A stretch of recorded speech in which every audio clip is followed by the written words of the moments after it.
Қайырлы күн баршаңызға. Бүгін біз картофель по-деревенски дайындайтын боламыз.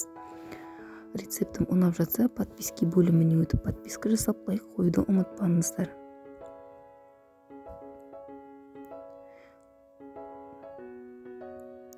Ендеше бізге размері қатты үлкен емес, орташа картошкамыз керек. Оны екіге бөліп, 3 бөлкеге бөліп кесеміз.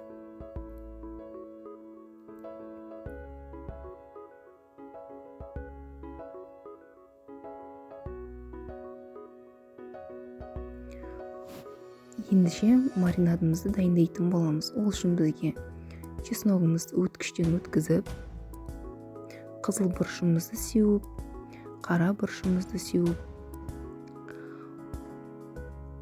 аз көкті салып, зәйтүн майын құйып, маринадымызды жақсылап араластырып дайындаймыз.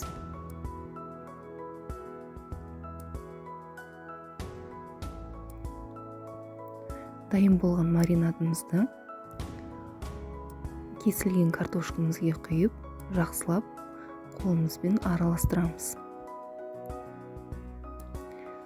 Дайын болған картошкамызды противнімізге пергамент қағазын жайып, картошкамызды орналастырамыз.